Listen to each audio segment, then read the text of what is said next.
da nossa história, a Rainha Médium de Portugal, a Rainha Santa Isabel. Foi vítima da peste,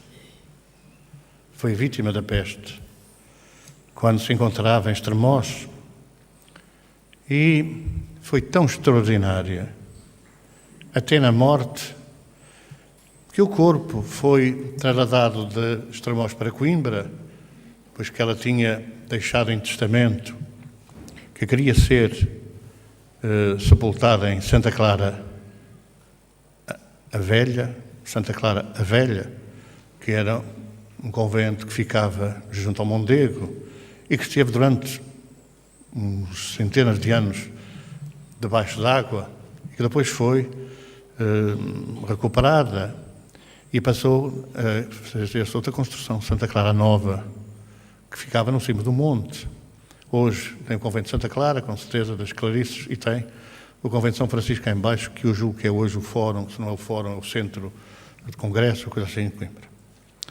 Mas a passagem, a transladação do corpo desde Estremoz até Coimbra, em burros, em carros puxados por cavalos e por burros, porque ela gostava muito de montar um burrico, demorou 2 meses.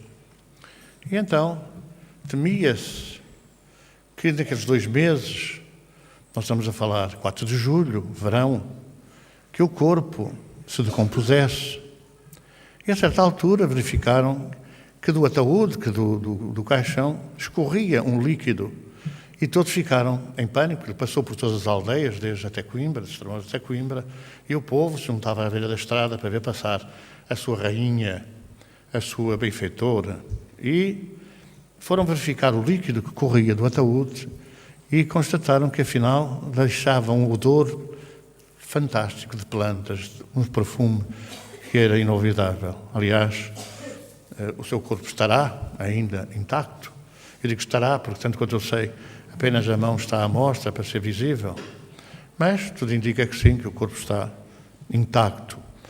Isso é um motivo para ser santa? Não é motivo. Há muitos locais em que não era o caso, o corpo não estava sepultado em Estremoz, veio em cortejo até Coimbra. Mas há muitos casos, aqui em Coimbra, na Conchada, houve aqui há uns anos atrás, quando depois passaram um certo número de anos, levantaram as alçadas, ou queriam levantar as alçadas de uma série de pessoas que lá estavam sepultadas e verificaram que num determinado ponto do cemitério havia vários corpos intactos.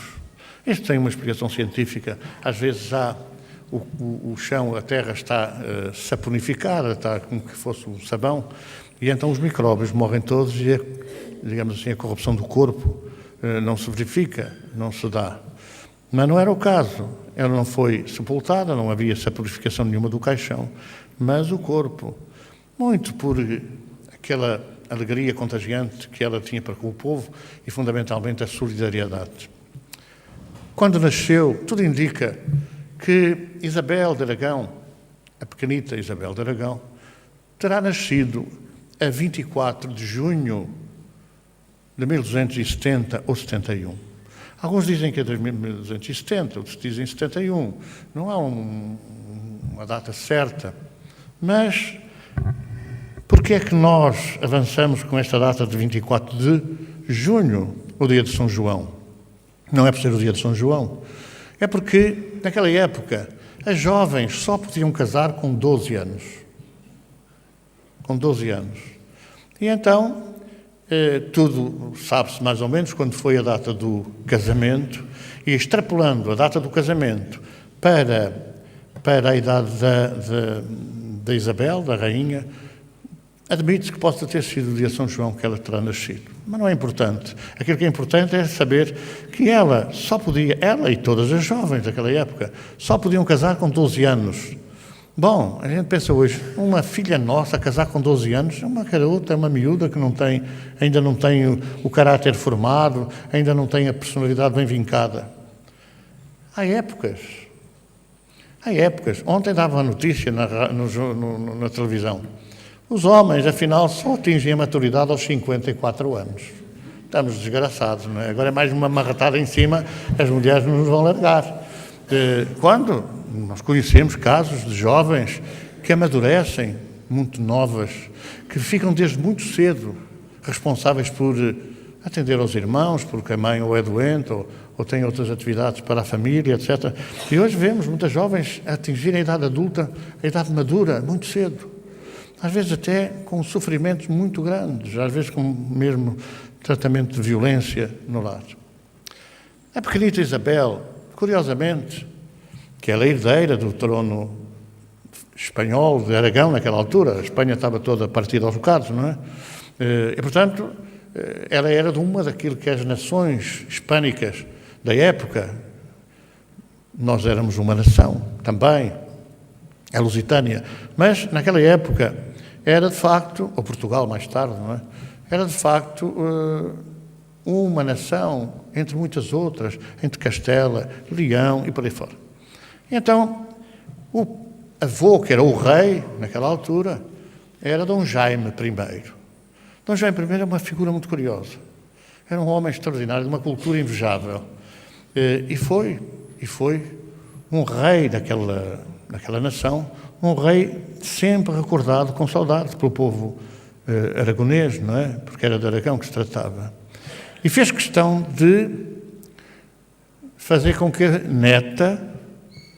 neta vivesse com ele. Então ela começou desde pequenita, desde criança, a ser orientada, a ser educada, a ser ensinada, a ser preparada para ser princesa. Então, mas princesa não era, porque os reis são os homens, não é? A não ser que não houvesse homem nenhum. Nós tivemos 2 rainhas em Portugal, as Marias, mas normalmente eram os homens. Sempre foi essa conversa, os homens sempre estivemos mais adiante, não é? Mais adiantados. Embora a maturidade naquela altura só atingíssemos aos 70 anos, a maior parte das vezes já estava tudo desencarnado, porque não chegávamos à reforma, não é? Então, ela passou a viver com o avô, que a preparou desde cedo. É uma época muito interessante, porque é a época em que os alquimistas estão, digamos assim, no dia-a-dia, na ordem do dia. Os alquimistas eram uma gente esquisita, que passava a vida a fazer umas experiências lá nos laboratórios para ver se transformavam qualquer coisa que fosse em ouro. Bom, não se sabe bem a história correta, porque, muito provavelmente, estes investigadores procuravam não esse ouro de que fala a vida material, mas um outro ouro de que fala a vida espiritual. Um conhecimento absolutamente desconhecido para a época e até escondido e até perseguido pelos que detinham o poder. Naquela época eram as igrejas, não eram as igrejas, não, era a religião, os religiosos, que normalmente não seguiam, nem pouco mais ou menos, os ensinamentos que Jesus havia deixado, como a segunda grande revelação de Deus aos homens. Pois nessa época, de facto, Dom Jaime preparou a pequenita e mais tarde ela seria acusada quando transformava o pão em moedas de ouro ou as rosas em moedas de ouro. Estamos a falar antes dela fazer os 12 anos, ou melhor, antes dela fazer os 8 anos, porque depois Dom Jaime faleceu e ela passou a ir viver com os pais, que foram os herdeiros do trono de Aragão.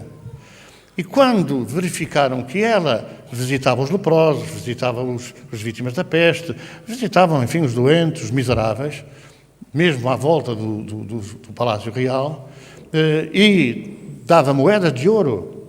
Então os pais prenderam-na e até trataram-na com violência, acusando-a de ter pacto com os tais demónios dos alquimistas e terá aprendido com o avô, que eles não viam com muito bons olhos, não é?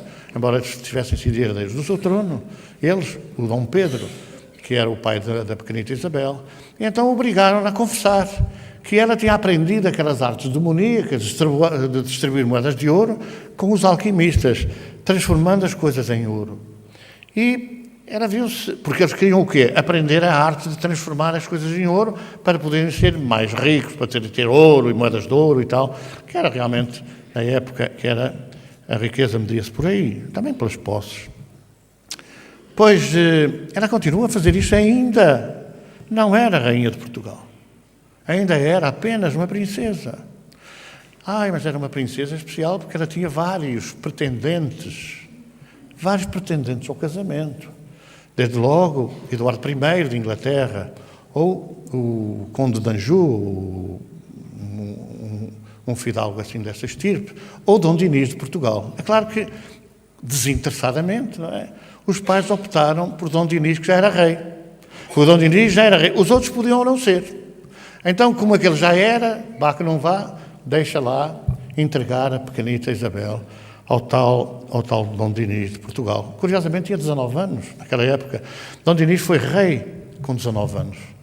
E vou dizer uma coisa, talvez tenha sido dos reis mais extraordinários da nossa história, incluindo Presidente da República, Presidente sem ser da República. Terá sido a figura mais, digamos assim, mais emblemática e de maiores capacidades, que tinha mais ou menos a ver com o lavrador, com as terras, com aquelas pinhais de leiria, com aquela conversa toda, que ao fim e ao cabo toda a gente diz, porque aquela coisa travou as areias do mar. E ninguém se lembra que aquela coisa deu a possibilidade de criarmos a indústria mais extraordinária da época do mundo inteiro, que era a indústria naval, que terá feito com que Portugal se agigantasse no mundo, e a Espanha, que era 8 vezes maior que Portugal, em construção naval, em poderio dos mares. E não é por acaso que nós assumimos o controle dos mares. Depois fizemos aquela coisa para dividir o mundo ao meio, não é? E fomos até tão inteligentes que até dividimos logo o mundo ao meio, mas ficamos com o Brasil. Não é? Os outros, os filhos, aquelas cordilheiras andinas, aquelas coisas todas, não é? Isso não interessava muito, subia-se muito, assim, uma coisa mais planinha, que era o Brasil, e nós partimos a coisa exatamente ali. Ora, agora, isto é para nós, isto é para vocês. Porque nós tínhamos o poder naquela época. E o poder nem era tão pouco dado mais tarde, quando foram descobertas, pelo ouro. Mais tarde ainda foi o ouro, no tempo já de Frei Fabiano de Cristo. Um português que emigrou para o Brasil e que hoje é tido no Brasil como uma figura lendária da história brasileira. Mas era as especiarias, a canela, a pimenta, etc., que vinham das Índias. Mas podia ser que para aquelas Índias ocidentais houvesse também essa conversa. E nós fomos nessa história de descobrir as Índias ocidentais, que afinal fomos encontrar o Brasil e a América que hoje, América do Norte, Centro e Sul. Pois bem, a pequenita estava preparada para ser rainha, de tal maneira que houve um casamento por procuração anterior e a consumação do casamento ter-se-á dado, de facto, em Trancoso. A comitiva veio, atravessou, que era um grupo de assaltantes, aquilo que havia em Leão e Castela, a comitiva veio contornando todas aquelas fronteiras, até entrar pelo norte, perto de Bragança, entrar por ali, em direção a Trancoso. Trancoso, está aí alguém de Trancoso, não tem que ter os parabéns, porque a rainha veio para Portugal, foi rainha em Portugal, não foi em Espanha, não foi rainha. Mas ela entrou e no dia que chegou a Trancoso, casou. Foi um casamento muito curioso, porque a festa das núpcias foi em Trancoso. O povo, durante 8 dias, saltou e cantou e pulou e pinchou, e a rainha e Dom Dinis lá estavam na sua lua de mel. Eu vou dizer uma coisa, era muito difícil as rainhas terem uma atração pelos maridos. Os maridos era tudo cozinhado nos bastidores, era tudo combinado e tal. Mas a figura de Dom Dinis era imponente. Aquilo que nós hoje poderíamos dizer era um gato. Não é? Era um gato. E a pequenita, muita gente desconhece. É de uma beleza extraordinária, não propriamente a beleza exterior, física, porque tudo indica que ela era astrábica. Isabel tinha uma vista desviada da outra. Algumas fotografias hoje mostram, algumas representações mostram esse pequeno desvio, que pouca gente detectou. Porque aquilo que ela exteriorizava de beleza espiritual, de vibração espiritual, de amor pelos que sofrem, pelos miseráveis, pelos pobres, pelos doentes, apagava tudo. As pessoas olhavam quase para ela com respeito, com veneração, e nem reparavam na cara que tinha 2 olhos que não estavam bem centrados, como todos os outros. Mas não foi por causa disso que Dom Dinis não se apaixonou por a esposa. Jovem, 12 anos, que trazia de Espanha um dos segredos mais bem guardados da história de Portugal e do país vizinho. Era numa altura em que as cruzadas estavam numa fase já de desaparecimento, não é? Já não se falava muito nisso, e os templários haviam vindo da guerra das cruzadas com um poder económico impressionante. Aliás, naquela época era assim, mas se dizer que em Portugal, na guerra que mais tarde havia de a guerra de independência, que havia de existir entre Portugal e a Espanha, a figura que é lendária ainda hoje, de um general com 24 anos, Nuno Álvares Pereira, que praticamente herdou 3/4 do país. Herdou, quer dizer, o rei Dom João I, como pagamento do trabalho feito ao país, distribuiu, deu-lhe praticamente 2/3 do país, que ele depois haveria de distribuir para toda a gente, quando professou, quando entrou para frade e quando se entregou também a um ideal franciscano, que era o ideal da pobreza, ou melhor, do socorro aos pobres, do acabar com os pobres. Ele era responsável pela distribuição da sopa, mas era uma figura tão lendária que Dom João I achava que era uma vergonha ter o seu general pelas ruas a distribuir para os miseráveis comer. E então perguntou-lhe: quanto custa dar de comer aos teus pobres? Não te quero o meu general. Não quero o meu general na rua servindo de mendigo. Quanto custa? Nuno Álvares não demorou muito tempo a desencarnar, porque o sonho da vida tinha sido concretizado e ele entregava-se aos pobres, aos miseráveis. Só para verem a gigantesca figura que era Nuno Álvares Pereira, quando os muçulmanos quiseram reocupar Ceuta, ele já era velhinho, já estava mal quebrado, só fizeram constar que ele embarcaria na armada portuguesa em direção a Ceuta para defender Ceuta, e os muçulmanos desmobilizaram e já não fizeram um ataque a Ceuta, que hoje é espanhola, mas que ainda tem as quinas na bandeira da própria cidade. Isto para dizer que são figuras realmente de relevo. Então, a rainha, a princesa, quando entra em Trancoso, o rei oferece-lhe como dote de casamento a vila de Trancoso. A vila de Trancoso passou a ser dada a ela. Aliás, ela tinha umas 3 ou 4 vilas e mais 12 castelos em todo o país.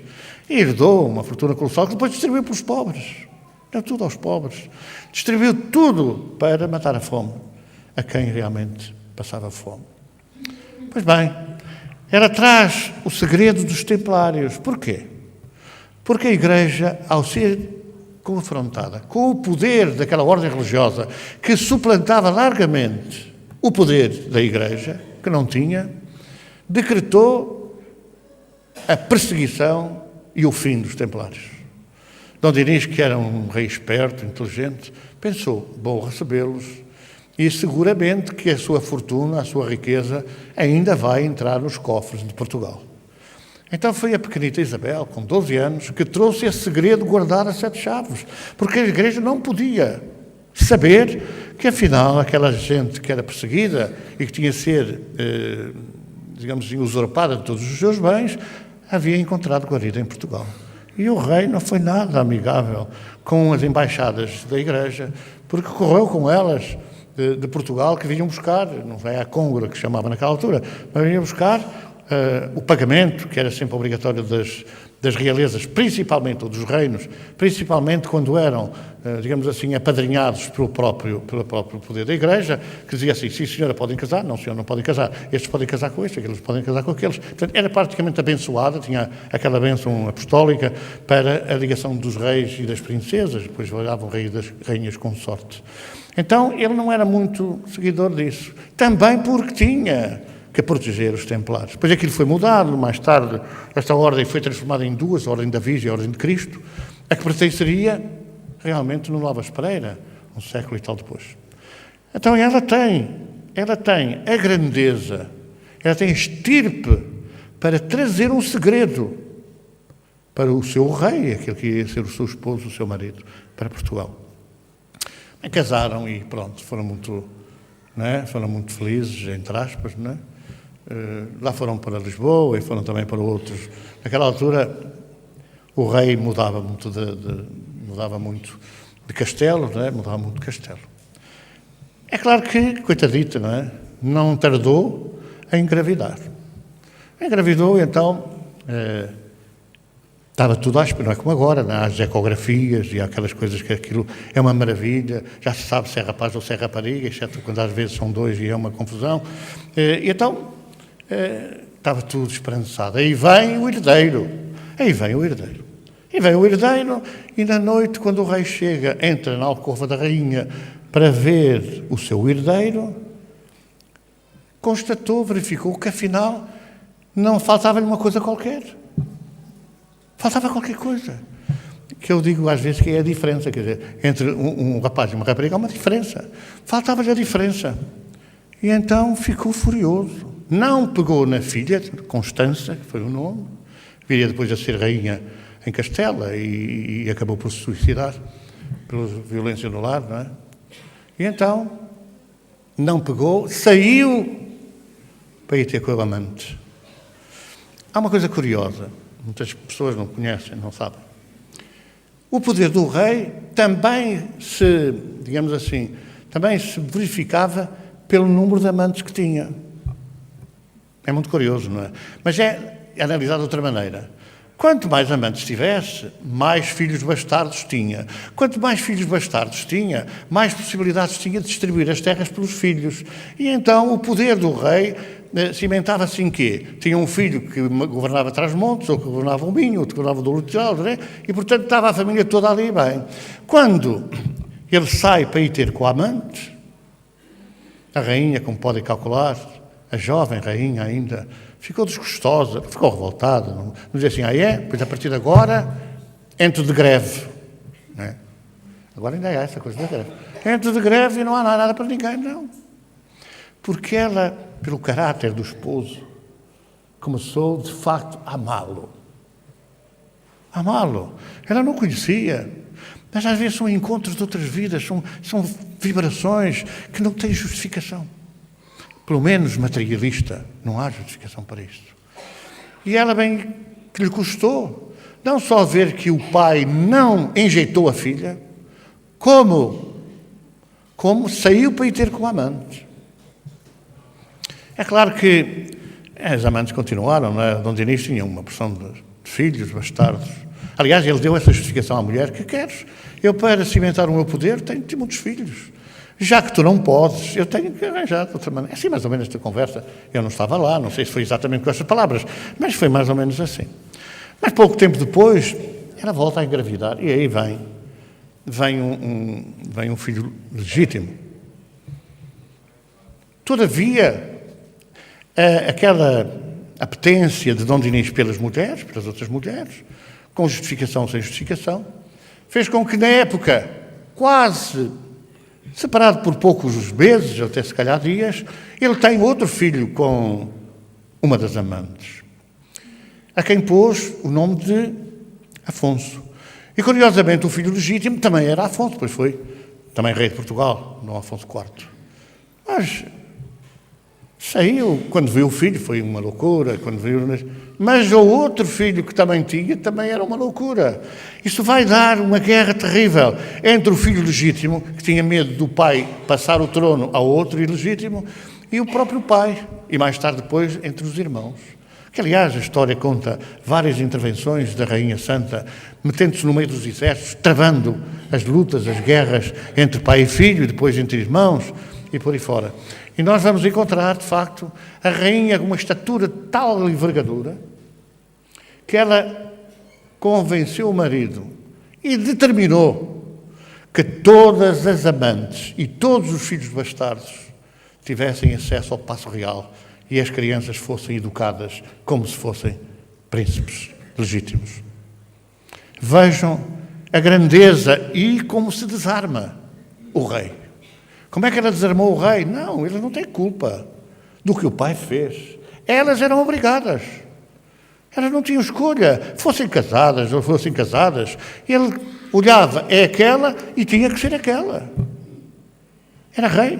Aliás, há histórias dramáticas nessa área, mesmo mulheres casadas foram obrigadas eles a sair para o estrangeiro e elas a servirem de concubinas com o rei.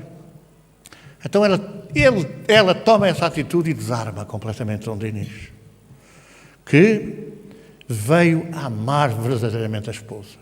Para todo o lado em que Dom Dinis fosse, ela seguia. Estava sempre presente. Fosse na paz, fosse na guerra. Sempre presente. Então, é esta mulher que depois, a partir de 1320 e poucos, 26, salvo erro, ele desencarna prematuramente, embora fosse mais velho que ela, 7 anos, e ela fica sozinha e deixa de ser rainha. O reino passa para o seu filho legítimo, Dom Afonso, que não tarda em expulsar do país o irmão, o Afonso também, não sei se era Sancho, se era Afonso qualquer coisa, que era o filho da outra amante, tinha mais ou menos a mesma idade. É claro que esta história da rainha, depois tem as histórias das rosas, não é? Contam-se muitas histórias, algumas diz que não são bem reais, que passaram de boca em boca e tal. Mas contam os espíritos que Dom Dinis não podia, que a sua rainha, a sua esposa agora, andasse a distribuir pelos miseráveis, pela gente da ralé, pela gente sem categoria, andava a distribuir pão. Não andava a distribuir pão. Mas era de tal maneira persuasiva, digamos assim, para com os servos, que certa feita, uns dizem que foi no Castelo de Santarém, outros dizem que foi no Castelo em Lisboa, São Jorge. Então ela terá combinado com o padeiro a fazer digamos assim, uma fornada de pão para dar aos seus povos. É claro que Dom Dinis dormia, não sei se ressonava, não faço ideia, mas dormia a sono solto. Só que andava desconfiado da mulher. E os servos tinham um pavor de serem castigados ou de serem despedidos pelo rei se ele viesse a saber. Então a rainha combinou com o padeiro fazer essa fornada de pão. E julgava ela que o padeiro lhe devia, digamos assim, a gratidão, que não ia contar nada, mas o padeiro tinha medo de ser punido e foi ao rei e disse: a rainha mandou fazer isto assim, assim. O rei ficou todo contente e vai esperar a rainha do lado de fora do castelo. Aquilo que passa é do Castelo de São Jorge. Já havia aí outras referências, que estará no Castelo de Santarém, que não é bem Santarém que se chama, fica ali junto do rio, Tejo. Até fica no meio do rio. E então, quando a rainha vai sair com as suas aias, carregada de cestos de pão, ele não ligou às aias, não ligou a nada, só olhou o regaço que ela levava puxado para cima, e é aquela cena que se conta: que levais aí, senhora? E ela terá dito: são rosas. Rosas em janeiro. Rosas em janeiro. Ela largou a saia, largou lá o avental e as rosas. Era uma das coisas que julgavam que ela tinha aprendido com os alquimistas, a fazer essa transmutação, essa transformação. Agora dizia assim: mas isso foi um milagre. Não é um milagre, não. Não é um milagre. Nós conhecemos uma figura que nos é muito querida, o comandante Isidoro Duarte Santos. O comandante Isidoro Duarte Santos foi o último, ou melhor, o primeiro presidente da Federação Espírita Portuguesa a seguir ao 25 de Abril. Tinha sido proibido o espiritismo em Portugal, as casas tinham sido todas fechadas. E então Isidoro Duarte Santos, que era primeiro-tenente da Marinha, capitão lá da Marinha, era uma pessoa que era espírita desde 1920 e poucos, mas estamos a falar de 1974. Mas era um indivíduo cuidadoso, estudava, investigava. Aliás, os espíritos dizem que nós devemos questionar sobre a veracidade das comunicações. Se aqueles que dizem eu sou não sei quem, eu sou não sei quem, são ou não são. Porque às vezes dizem que são e não são. Embora a gente possa extrapolar dos frutos se a árvore é ou não é boa. Porque uma boa árvore não dá maus frutos. Então, Isidoro Duarte Santos, que foi uma figura muito importante para nós aqui, porque os pioneiros do espiritismo em Viseu aprenderam a doutrina com ele. Antes do 25 de Abril não havia livros, não havia acesso às leituras que hoje há. E, portanto, às notícias, o que havia de bruxas, eu recordo-me dessa época, havia uma bruxa protegida aqui em Lamego, entre aspas, uma médium comerciária, não é? Que não foi proibida, nem foi fechada a sua casa, nem pagava impostos, nem coisa nenhuma. Porque interessava dar a imagem à população que aquilo é que era espiritismo. Isto é que é espiritismo. Estão a ver? As pessoas nem pensavam, então, porque é que não fecharam se isto é espiritismo? Fecharam os outros, porque é que não fecharam este? Mas não pensavam naquela altura, ficava tudo assim, Eu sei que a minha sogra foi 3 ou 4 vezes chamada à polícia, acusada pelos vizinhos de ser bruxa. Depois a polícia dizia: não, a gente conhece a senhora, mas tínhamos que a chamar, pode ir em paz, não há problema nenhum. Mas as pessoas são sempre às vezes como que se diz mais papistas que o Papa. Então o comandante Isidoro vinha aqui passar férias, aqui numa aldeia aqui perto. Num dos trabalhos que ele dirigia, apresentou-se um espírito que disse: eu sou fulana. És fulana? Não sei, sou fulana. Era a mulher, ou melhor, ex-mulher, entre aspas, porque foi a primeira esposa que desencarnou. Ela disse: eu sou fulana assim, assim. És? Então diz-me lá. Se és, vais saber de certeza. Quando eu estive no Brasil, aqui o ano passado, eu estive numa reunião de materialização. Tu estiveste lá, pelos vistos? Sim. Então, que vestido é que com que tu te apresentaste? Qual era o vestido com que tu te apresentaste? E ela disse, não te lembras? Foi um vestido cor de... não é púrpura, tem um nome que é uma cor assim engraçada. Que tu me ofereceste no dia de não sei quantos, que fizemos não sei quantos anos de casamento. Pois ele não se convenceu. Qual era a cor? Ela já disse.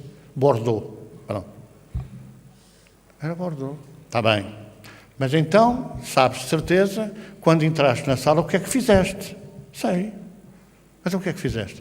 Tirei uma rosa vermelha do meia de jarra que estava em cima da mesa e coloquei-te na lapela. Foi quando ele disse, acredito que és ela. Acredito que és a Lia. Que foi uma figura também importante do movimento espírita português. Ele não se deixava convencer quando a pessoa dizia eu sou o Dom Afonso Henriques, ou sou fulano, ou sou ciclano. Ele questionava. Mas os espíritos vão ficar chateados. Agora estão a duvidar dos espíritos. Não, eles dizem têm que testar, têm que arranjar a prova que são. Porque há muita mistificação, há muita gente que vem fazer-se passar porque não é. Não é? Anda por aí, que há uns 30 anos atrás, em tudo o que era lugares desse de comércio, aparecia o Santo Padre Cruz, aparecia o Dr. Sousa Martins, aparecia a Nossa Senhora daqui da Colá. Eu até saí de um sítio onde uma pessoa foi, deixou 20 escudos, naquela altura 20 escudos era dinheiro. Agora não vale nada. Mas naquela altura 20 escudos era dinheiro. E então deixou uma nota de 20 escudos debaixo da Santa. A Santa era uma fotografia que estava lá, da Nossa Senhora. E a tal dita cuja dizia assim, mas a Santa não ficou contente. Não ficou satisfeita. A Santa queria 20 escudos, que é isso? É pouco dinheiro para a Santa. Não, os Espíritos dizem que é preciso testar a verdade da comunicação. Se é ou se não é. Às vezes as pessoas dizem assim, às vezes eu queria falar com o fulano assim, mas porquê? Eu queria que me dissesse uma coisa que à última da hora queria dizer, mas depois não teve tempo de dizer. Quer dizer, é só curiosidade. Só curiosidade. Porque se o Espírito vier dizer assim, sabes, muda-te, não tens moral nenhuma, tratas mal fulano, dizes mal de ciclano, fazes isto, fazes aquilo outro. A pessoa não é, isso não é comigo, é falso o Espírito. O Espírito não é verdadeiro. Porque se for verdadeiro, não vais uma coisa dessa, já viram? Não, às vezes descobrem-se as carecas assim. Mas os Espíritos que são esclarecidos não vêm no Consolador prometido por Jesus, não vêm desconsolar ninguém. Muda, modifica-te, aperfeiçoa-te. Não valsas aquilo que não deves. Não faças aos outros o que não queres que os outros façam a ti. Não vem dizer, faz muito bem, atira-te para cima, não sei o quê. Não vem dizer uma coisa dessas. Pelos frutos são maus, não podem ser as árvores boas. Não podem. Então, a Rainha Santa vai a tudo quanto é sítio? Não vai. Conta os Espíritos que mais tarde, Dom Pedro é uma figura característica da nossa história, porque ele protagoniza talvez dos crimes mais hediondos que aconteceu ao nível do reino, ao nível do Palácio Real. Dom Pedro queria casar com Inês de Castro. Inês de Castro era uma aia da princesa, uma pessoa sem qualificação, não era da estirpe real, tal. E vai daí, não é? Vai daí o pai, o tal de Afonso, diz assim, não, matem-me essa mulher. E dizem que Inês de Castro, das maiores tragédias que a história registra, foi morta arrancando-lhe o coração. Conta os Espíritos que quando ele sobe ao poder, Dom Pedro, não descansou enquanto não mandou prender, que estavam refugiados em Espanha, os autores daquele assassinato e mandou-lhes arrancar o coração a vivo. Foi quando interveio, segundo os Espíritos, a rainha, já espírito, não é? E veio pôr cobro a uma guerra fratricida que se travou aqui a norte do país, aqui numa vila aqui mais para norte, que ela apareceu influenciando o neto a não avançar para o combate, para a guerra, já como espírito desencarnado.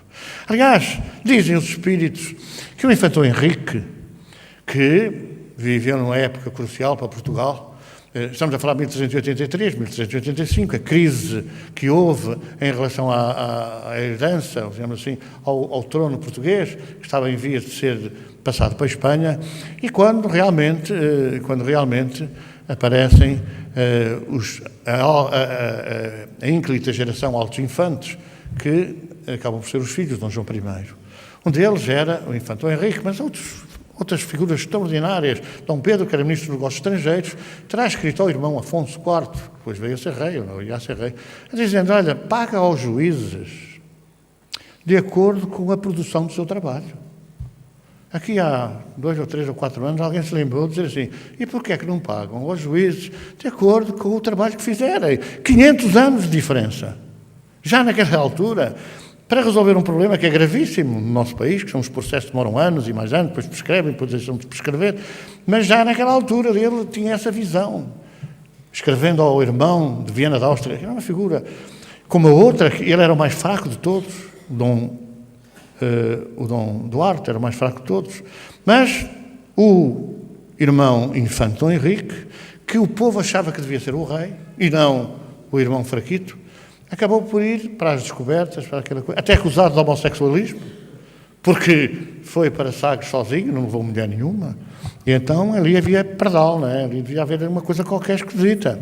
Depois o infante Dom Henrique, que lançou a escola de Sagres e as nautas a caminho das descobertas para o mar desconhecidos, viria no tempo de Dom João II e Dom Manuel I a influenciar as caravelas que haviam recebido a ordem de irem mais ao largo para tentarem encontrar as Índias Ocidentais, terá influenciado a chegarem ao outro lado do Atlântico, que nós sabemos agora, que era o Brasil. Terá sido ele, comandando as falanges do mundo espiritual, que terá mais ou menos produzido aquela... Porque há os agentes, digamos assim, do mundo espiritual que comandam as tempestades. Se não houver tempestade no mar, não há vida marinha, os animais não têm oxigenação, não podem viver. E, portanto, quer dizer, há os elementais, aqueles que tratam dos elementos da natureza, do fogo, da chuva, etc., que são espíritos falanges que controlam, ou melhor, que orientam toda essa atividade, para que haja vida. Para que haja vida. Quando Jesus subiu à barca, fazia os passos e mandou parar a tempestade, dizem os espíritos que ele mandou parar a ação dos elementais. E então os espíritos pararam, travaram aquela ação que normalmente comandam, para haver vida, para haver agitação e para haver vida. E então eles pararam e as águas serenaram. Tudo isto uma visão espiritual, que de facto os materialistas não aceitam, não querem saber isso para nada, e portanto vão agora pensar que o infante no mundo espiritual orientou as caravelas para se entrarem numa tempestade terrível. As caravelas perderam-se, andaram no mar à deriva, até que encontraram, milagrosamente, a terra de Santa Maria. Terra de Santa Maria. Porto seguro. O Porto Seguro foi onde encontraram uma paz para aquela tempestade que quase desbaratava completamente a armada portuguesa, para descobrirem aquilo que depois veio a constatar ser o depósito de fidelidade do cristianismo, na sua pureza, onde se iam encontrar 3 culturas, 2 muito espiritualizadas e uma nem por isso. A cultura africana, dizia assim, mas aquela gente é atrasada. Mas a cultura do espírito, a cultura da comunicação com o mundo espiritual, da vida com o mundo espiritual, era vivida por aquela gente simples e humilde, que foi desbaratada completamente, as famílias, foi a mãe para o norte, o filho para o sul, o marido para o oeste, para não sei quanto, desbaratado, um dos maiores crimes que a história registra, que foi a escravatura, e nós fomos responsáveis um pouco por isso.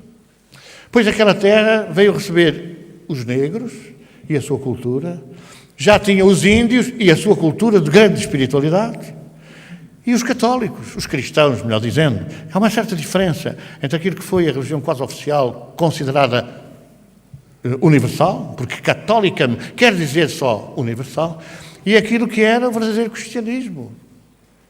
O verdadeiro cristianismo sectarizando de tal forma que os negros não podiam falar em Nossa Senhora da Conceição.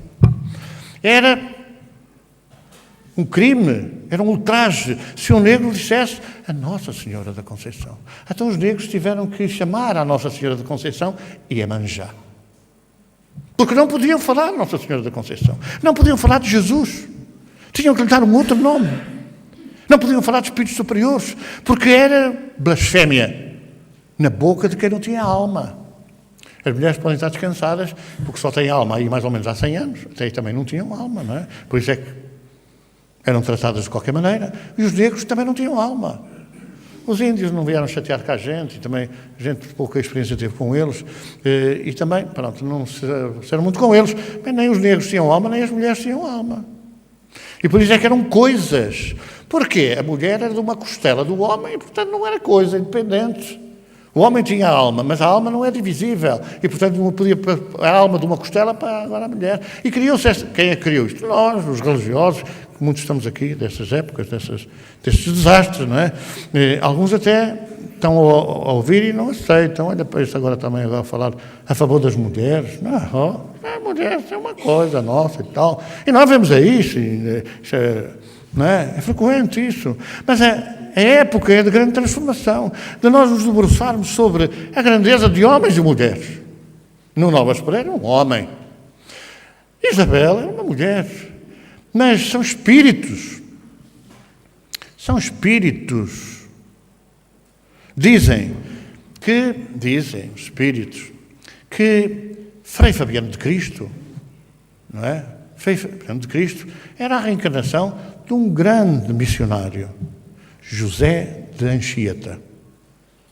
José de Anchieta. Como Emanuel, que foi Públio Lentulus no tempo de Jesus, o homem que disse a Pilatos, pergunta-lhes se querem soltar Barrabás ou Jesus, numa intuição que pensava ele, Públio Lentulus, que o povo ia dizer Jesus, Jesus, Jesus, mas o povo gritou Barrabás, Barrabás, Barrabás. Nós somos um bocadinho assim, é manada. Se a gente vai sozinho, não dá nenhum piropo às mulheres, às senhoras, às jovens, não dá piropo. Mas se vai assim em grupo, em manada, dá aqueles piropos que sozinho não tem coragem de falar. Então, no grupo, no conjunto, muita gente diz coisas que se raciocinaram um pouco, dizem assim, mas eu estou a dizer isto. Muitos daqueles que Jesus curou estavam lá a gritar Barrabás, Barrabás, Barrabás. Portanto, nós somos assim. Quem alterou tudo isto fomos nós. Noutras experiências dolorosas, às vezes hoje temos que dar o dito, mas não dito. Temos que vir e repor. Quando houve o auto de fé de Barcelona, o auto de fé de Barcelona foi um dos últimos atos da Inquisição. 300 livros espíritas importados de Espanha e de França, 300 livros espíritas foram queimados no patíbulo dos enforcamentos, protagonizado pela Inquisição durante séculos, foram queimados em asta pública. Era o auto de fé de Barcelona. O bispo que decretou essa destruição da cultura, digamos assim, veio a reencarnar, não há muitos anos, no México. No México. Reencarnou, seguiu a sua vida normal, foi sacerdote e, em pleno exercício do sacerdócio, renunciou e tornou-se espírito. Talvez reminiscências desse passado, talvez pesos de consciência subconsciente ou até mesmo inconsciente, porque o inconsciente é a memória das vidas passadas. Então nós, muitas vezes, estamos de tal maneira enjoados com os nossos crimes do passado que vamos procurar. É como há pessoas que dizem, eu nunca menti. Moça, bolas, que anda mentirosa. Tá? A pessoa mentirosa não quer dizer que seja mulher, porque se dizer que nunca mentiu, já está a mentir. Porque não há ninguém que não tenha dito uma mentirita, nem que seja uma mentirita caridosa, não é? Ou que oculte uma certa verdade. Então a gente tem que ter a noção de que aquilo que às vezes mais nos dói, mais nos, digamos assim, nos revolta, era aquilo que a gente fazia, profusamente, fazia insistentemente. Era a nossa vida, eram nossos hábitos. Há pessoas que se queixam porque não são infelizes, porque não têm uma felicidade, porque não têm um companheiro, porque não sei o quê. Mas quando as pessoas passam a vida a destruir os outros lares, a tirar os companheiros aos outros, qual é o merecimento que vem a ter? Não ter. Não ter. As pessoas passam a vida a não querer ter filhos, a abortar, a fazer e a acontecer. O que é que podem esperar? Não vir a ter quando os queiram. Porque quando os querem, quando podiam, não querem, e depois quando querem, não podem. É o pagamento da dívida. Como fizeres, serás. E é esta realidade que nós devemos aprender dos exemplos que nós vamos notando. Isabel era santa, fez-se. Isabel de Aragão fez-se pelo exercício da sua mediunidade. da sua mediunidade, dessa abertura que ela tinha para com os espíritos que inspiravam, que intuíam. E os espíritos contam que muitas vezes, nos momentos mais difíceis da vida de Isabel, o avô, Dom Jaime, lhe aparecia materializado, com quem ela chorava as suas mágoas, com quem ela desabafava, de quem ela recebia as orientações e os conselhos do seu avô, que a tinha preparado na espiritualidade, na espiritualização, melhor dizendo, para ser uma princesa e uma rainha exemplar. Exemplar na dedicação ao pobre, ao miserável, ao sofredor, ao doente. E vejam, quase sempre, nós encontramos nessas figuras o exercício da enfermagem de uma forma inacreditável, que nós, seguramente, não seríamos capazes de fazer. Quem conseguiria lamber uma pústula de leproso? Contam os espíritos que Francisco de Assis, certa feita, visitou o leprosário, que ficava perto da colina, que depois veio a ser o Monte Alverde, e encontrou ali, no leprosário, um doente tremendo. Todo o seu corpo eram chagas. E Francisco de Assis curou aquelas chagas usando a saliva diretamente na ferida. Às vezes nós cortamos, quando era miúdo era assim, um golpe de assim, porque a saliva, a ptialina da saliva, tem uma propriedade de coagulação do sangue extraordinária. A própria saliva. Então, conta os espíritos que ele curava com a língua diretamente a aplicação da saliva nas pústulas. Esse leproso viria depois a sair, curado, e a seguir a vida de franciscano, de colaborador próximo, chamava-se Frei Aprígio. Frei Aprígio, certa feita, passados uns anos, já está junto de Francisco, pediu-lhe: Pai Francisco, pede ao Senhor que eu volte a ser leproso. Meu irmão, estás curado, volta a ser leproso. Meu irmão, mas eu tenho tido uns ataques, uma fúria terrível de buscar as mulheres, de me perder na promiscuidade sexual. Eu não quero cair outra vez. Pede ao Senhor que eu volte a ser leproso. E dizem os espíritos que não durou muito tempo, que ele voltasse para o resgate daquilo que ele tinha sido, porque ele criou nele próprio a lepra moral. A lepra moral, que depois veio a ser ressarcida na lepra física. Nas pústulas, nas feridas, nas chagas, que não são outra coisa do que aquilo que a gente muitas vezes cria com a calúnia, com a destruição de vidas, às vezes levantando coisas absolutamente inacreditáveis, criticando, falando na vida dos outros, etc. E criando dores terríveis que às vezes a gente não mete as consequências dos nossos atos. Às vezes isto acontece mais vezes do que se julga.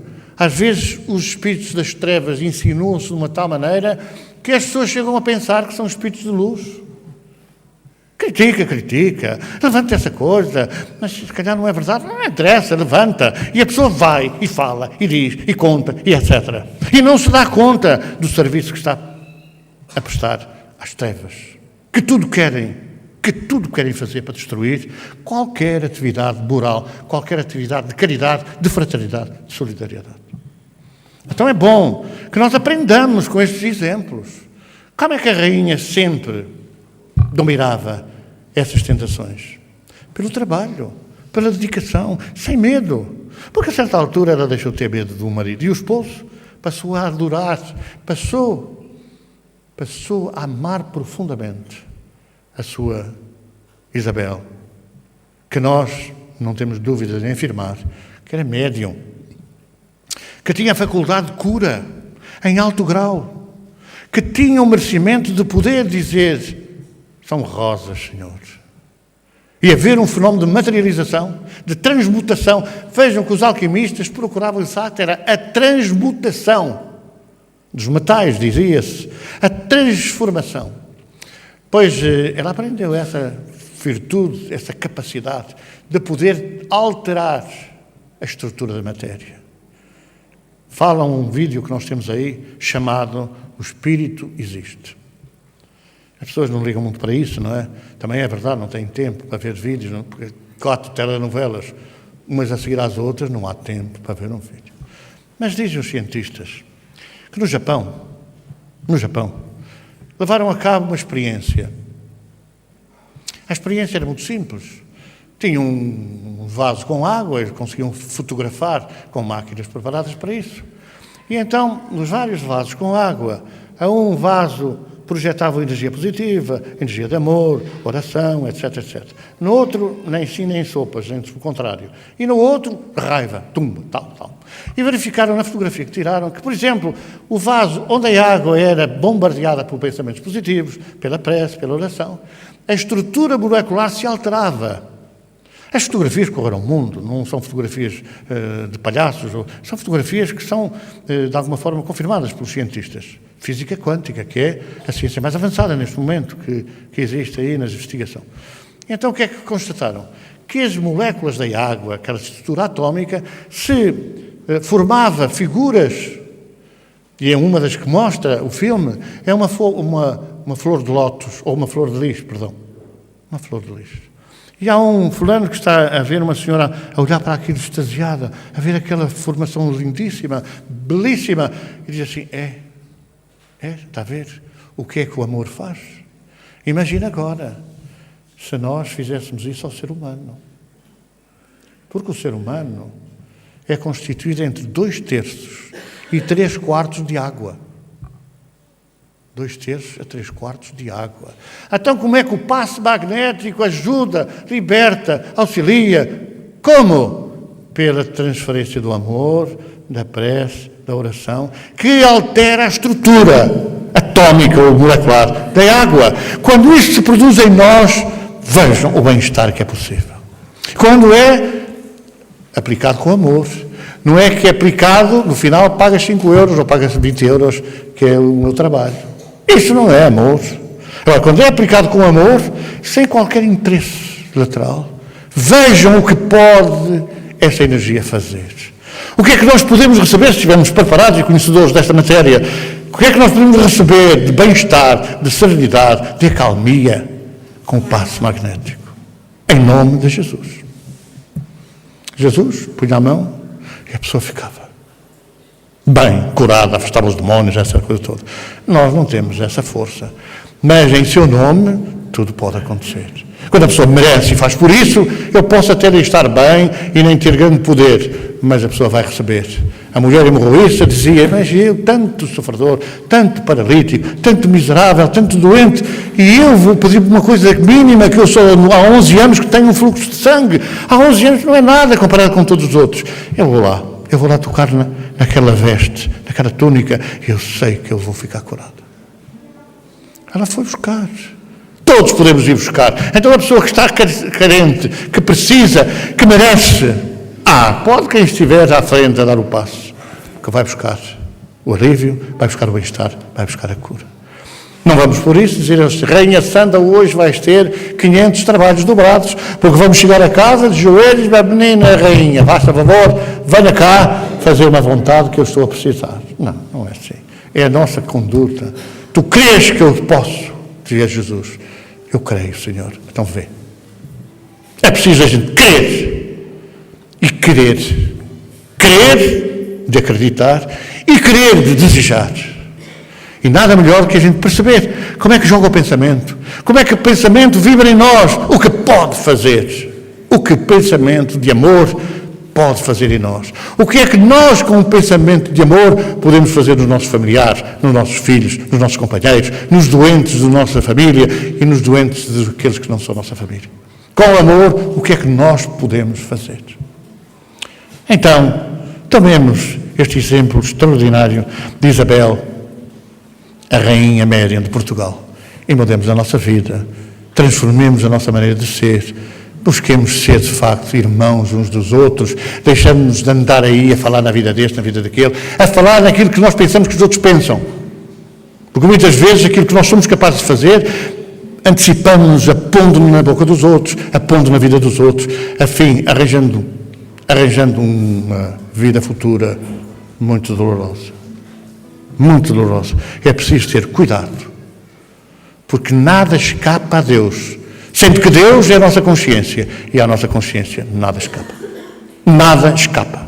Nós não podemos esconder nada à nossa consciência. Nesta meditação, vamos continuar os nossos trabalhos agora, fazendo a irradiação pelos doentes.